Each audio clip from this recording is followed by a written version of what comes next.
のささやきの朗読や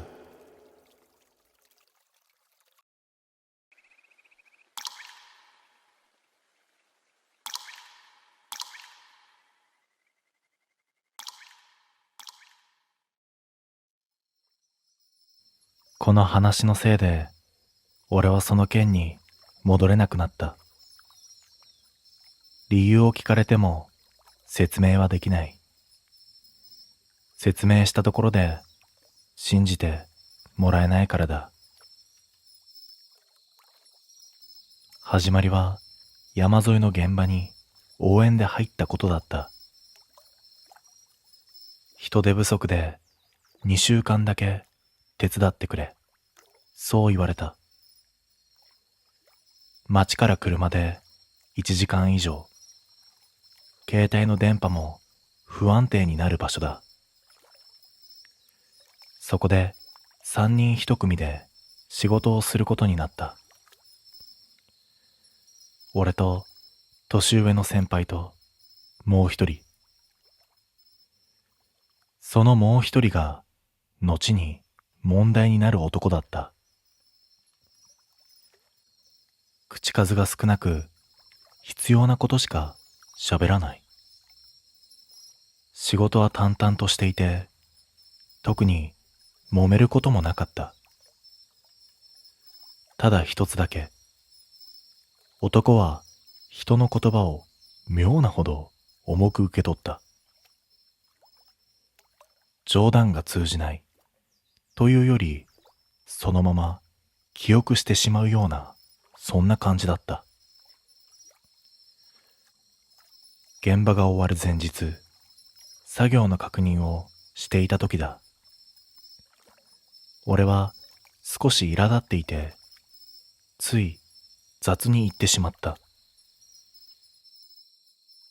もう連絡してくんなよ。終わったらそれでいいから。軽口だった。深い意味はない。先輩が笑って話は流れた。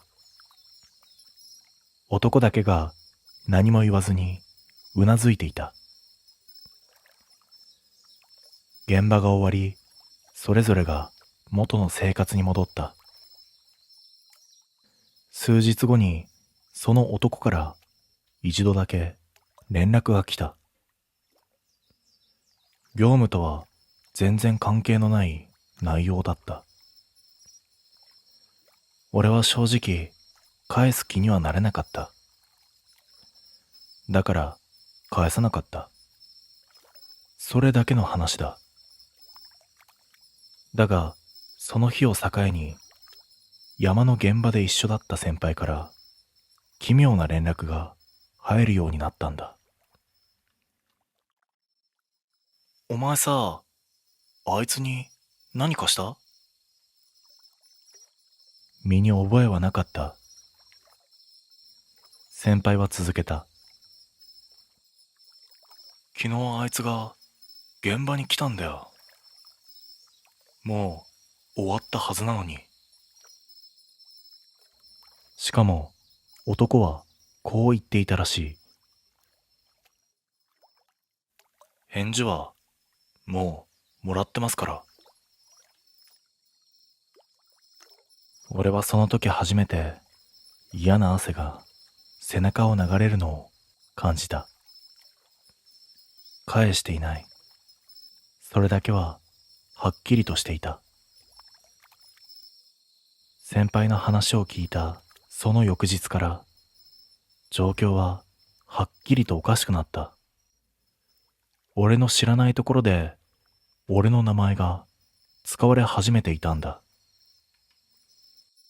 まず元の職場に一本の電話が入った。久世さんから聞いてます。山の現場の件、もう問題ないって。そんな話なんてしていない。そもそも俺はもう現場を離れている。上司に呼ばれて説明をしたが、相手は首を傾けた。でも、相手ははっきりと言ってんだぞ。返事はもらってるって。その言い方が先輩の言葉と同じだった。数日後、別の現場に入る予定が突然キャンセルされた。理由を聞くと、先方がこう言ったらしい。久世さんがもう関わらないって言ってましたよね。俺は否定した。だが、否定すればするほど話はややこしくなった。証拠を出せ、そう言われたが何もない。返事をしていないことは証明できなかった。先輩からも連絡が来た。なあ、あいつ、お前の名前を使っていろんな現場回ってるぞ。山の近くの現場、林道工事、小さな倉庫作業。どこでも同じ説明をしているらしい。もう話はついてます。返事はちゃんともらってますから。そう言うんだ。誰も疑わない。なぜなら揉めていないからだ。被害は表に出ない。ただ俺の仕事だけが静かに減っていく。ある日、俺は耐えきれずに男の番号に電話をかけた。呼び出し音の後、すぐに切れた。折り返しはない。その夜、知らない番号から一通だけメッセージが届いた。約束、守ってます。そこで思い出した。あの山の現場で、俺は確かに言った。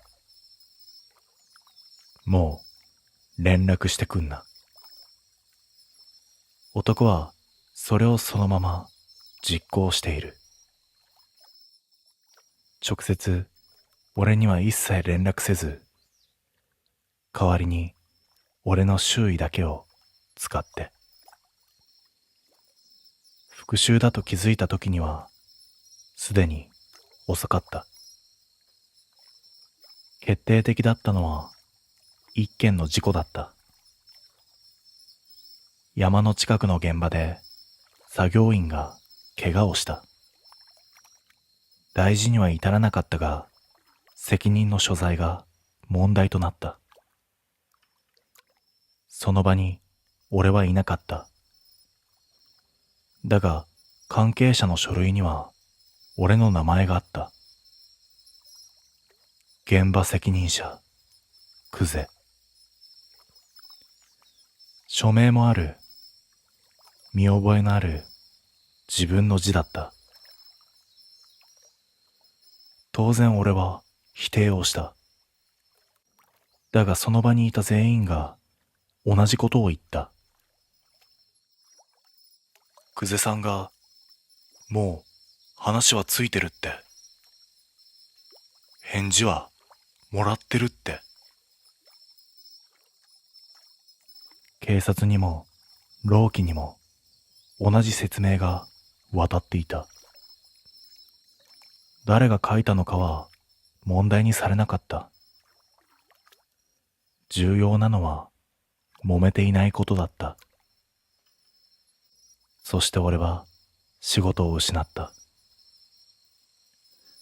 正確には仕事が来なくなった。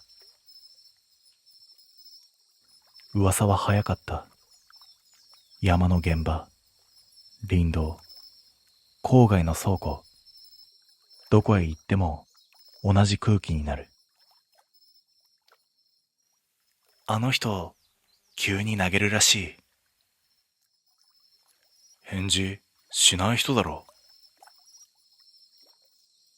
先輩から最後の連絡が来た。あいつ、まだ現場にいるぞ。聞き返すと、一言だけ返ってきた。お前の代わりで。俺はその夜、荷物をまとめた。この県にいる限り、俺の名前はあの男に使われ続ける。連絡を返さなかっただけだ。それだけで人生を壊された。今でも知らない番号から着信が入ることがある。だが出ない。返したら今度は何を約束したことになるかわからないからだ。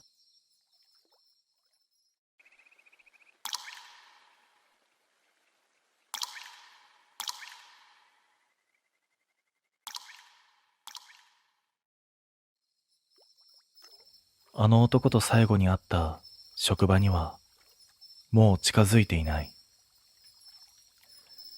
建物を見るだけで当時の空気を思い出してしまうからだ。そこは郊外にある中規模の工場だった。人手不足が常態化していて、現場は常に回っていなかった。俺は現場のまとめ役。下に数人、その中に問題の男がいた。年齢は俺より少し下。経験も浅い。だが、一つだけ異様だった。指示を言葉そのまま覚えるんだ。融通が利かないというレベルではない。一字一句そのまま。最初は助かった。雑に投げた指示でも必ず実行される。ただ次第に違和感が出てきた。現場が忙しくなると、俺はよくこう言った。今日はこの流れで行こう。とりあえずこのやり方で。確認のつもりだった。約束なんて考えてもいない。だが男は必ず聞き返した。それは決定ですか？ある日、俺は面倒になってこう言った。そう、決定、約束でいいよ。その瞬間、男の表情が変わった。安心したような、それでいて何かを固定したような、そんな顔。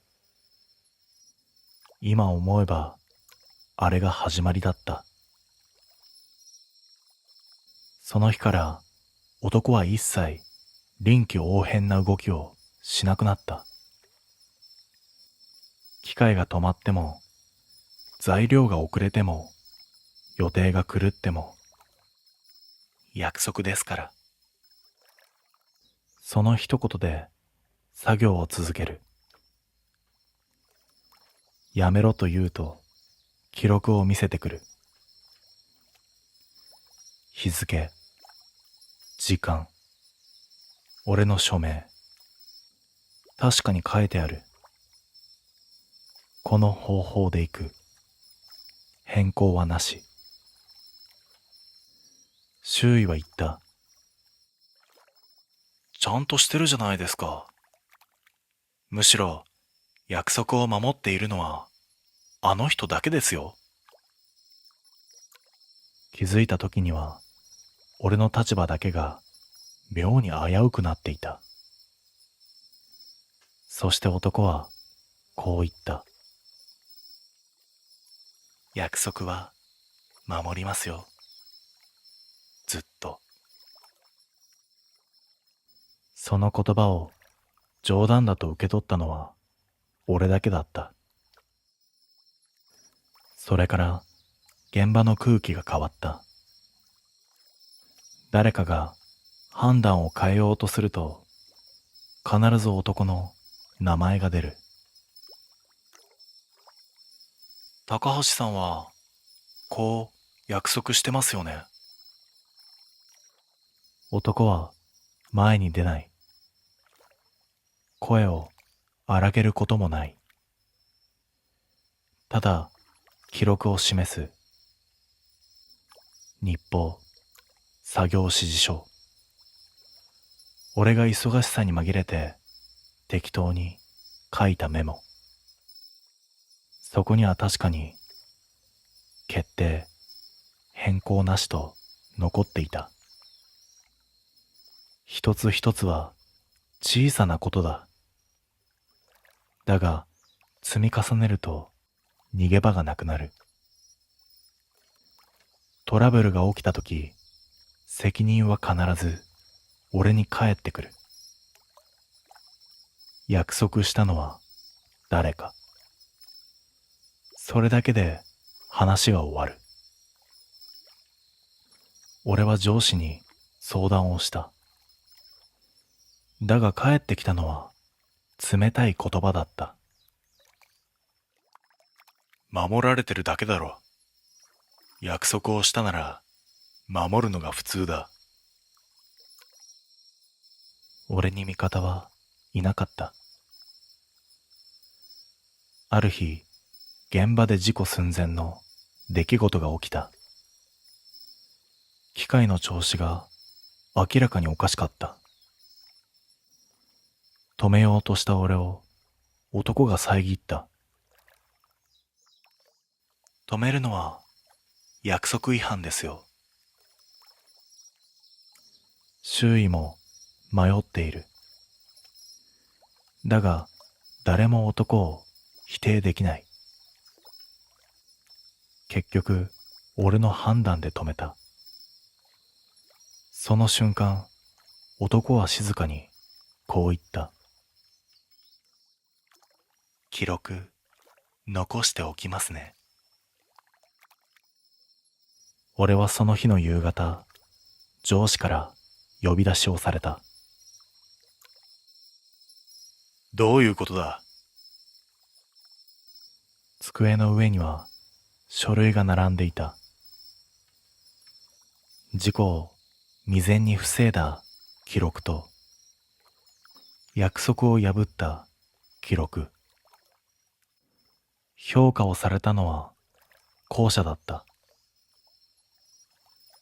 男は一切俺を責めない。ただ約束を守り続ける。それだけで俺の立場は確実に削られていった。そして俺はようやく理解し始めていた。この復讐は終わらせない限りずっと続くと。俺は逃げ道を探した。だが逃げ道なんてどこにもなかった。配置換えを願い出ても記録が先に回る。移動の話が出ても男がついてくる。約束ですから。それだけで話が終わるんだ。ある日、工場全体を巻き込むトラブルが起きた。工程の遅れ、納期のずれ、取引先からの苦情。原因は複合的だった。だが最後に残ったのは一行の記録だった。この工程で進める。変更はなし。署名、俺。会議室で全員の視線が俺に集まった。男は一番端に座っていた。何も言わない。ただ、俺を見ている。上司が言った。お前、約束したんだろ。その瞬間、わかった。この現場にいる限り、俺はずっと約束をした人間だ。男はそれを一度も破らない。翌週、俺は退職届を提出した。誰も引き止めも理由確認もしてこなかった。ただ、男が近づいてきて静かにこう言った。これで約束は終わりですね。違う、終わっていない。俺がいなくなれば約束は守りきられたことになる。数ヶ月後、別の県で仕事を始めた。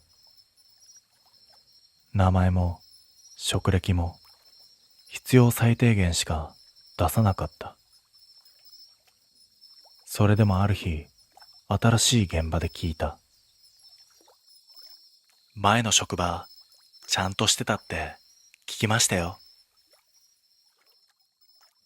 背中が冷えた。約束は人についてくる。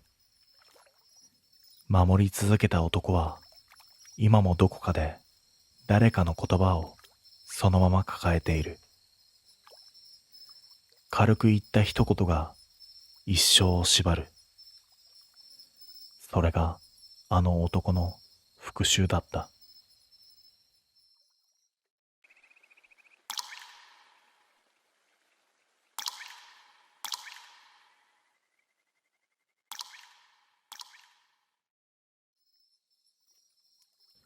あの一件が原因で俺は地元の山に入らなくなった。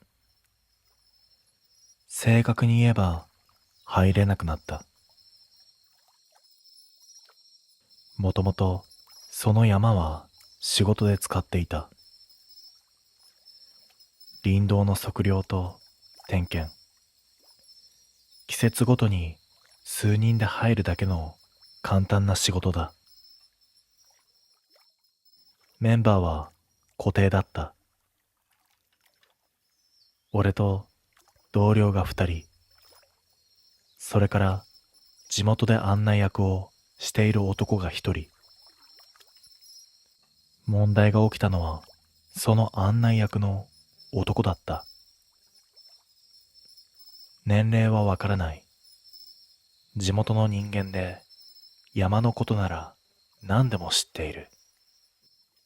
ただ人当たりが妙に良すぎた。こちらが何を言っても必ずこう返す。もう大丈夫ですよ。終わってますから。最初は助かった。道に迷っても天候が怪しくてもそう言われると安心できた。だがある日を境にその言葉が気持ち悪く聞こえ始めたんだ。作業中、同僚の一人が足を滑らせた。大事にはならなかったが、明らかに危ない状況だった。俺は声を荒げた。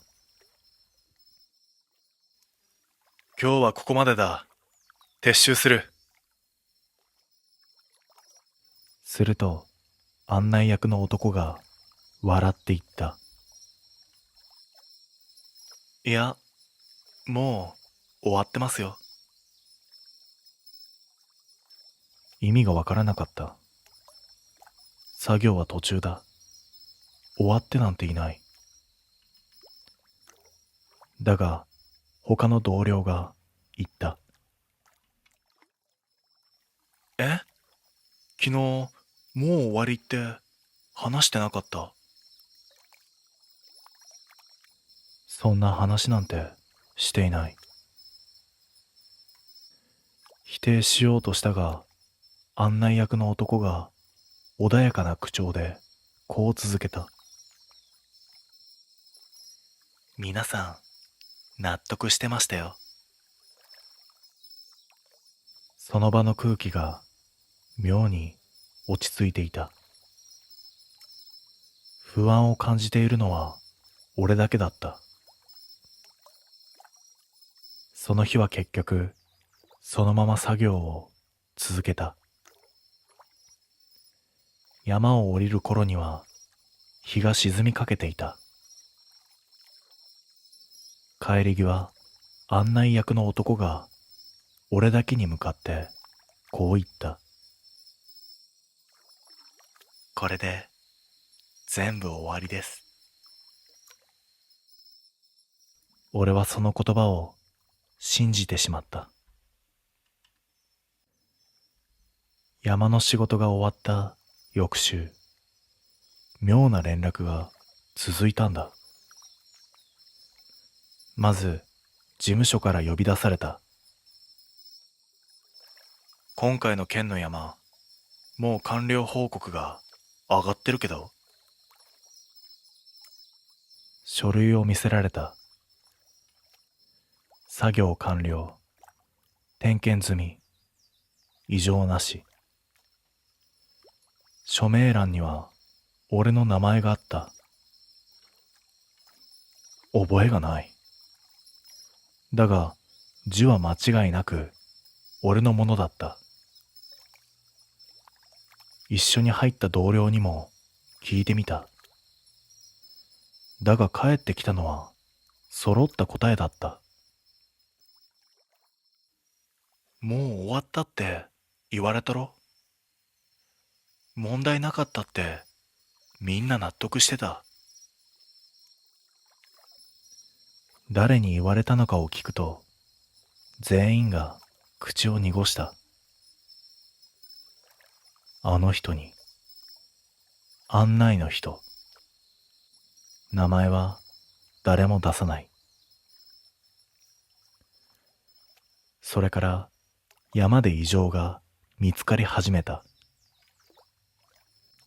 倒木、崩れかけた斜面、落ちたままの標識。だが報告は上がらない。理由を聞くと決まってこう言われる。もう終わってるから。今さら蒸し返す話ではない。俺だけが取り残されていく。ある日、同僚の一人が俺を避けるようになった。酒の席でポロッと本音を漏らした。正直、お前が一番怖い。俺はなんでか理由を聞くと声を潜めて言った。だってさ、お前終わったって言ったらしいじゃん。俺はそんなことを言ってはいない。だが全員の記憶では俺が言ったことになっている。その頃から山に関する仕事が俺だけ外され始めた。もう関わらない方がいい。終わった話だから。終わった。終わった。終わった。その言葉が現実を塗りつぶしていく。気づいた時には俺は山に入れない人間になってしまった。そしてあの案内役の男の姿はどこにも見当たらなくなっていた。まるで役目を終えたかのように。決定的だったのは県の担当者からの一本の電話だった。今回の件、もう完了扱いになっていますので。山の補修予算が全額別の用途に回されたという。危険箇所の報告はすべて対応済み。写真も位置情報も完璧に揃っていた。俺は現地に入っていない。もちろん撮った覚えもない。だがデータは俺の端末から送信されていたことになっていた。抗議しようとしたが、上司は言った。今さら蒸し返すな。終わった話だ。数週間後、あの山で事故が起きた。崩れた斜面、巻き込まれた作業員。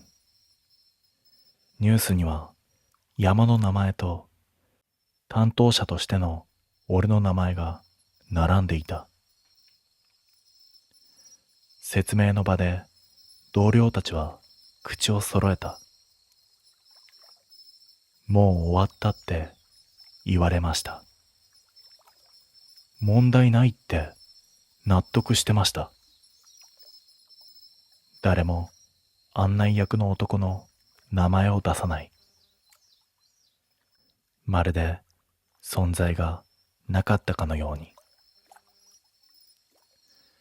結局俺はその仕事を追われた。事情を知る人間の多い県にはいられなくなった。今は別の場所で暮らしている。山とは無縁の仕事だ。それでも知らない番号から時々着信がある。だが俺は絶対に出ない。留守電にあの声が残るのを知っているからだ。もう大丈夫ですよ。これで全部終わりです。終わったと思わせるやり方は、相手に責任だけを残し、自分は痕跡を消す。山には今でも入れない。あの男が言った通り、俺にとってはすべて終わってしまった場所だからだ。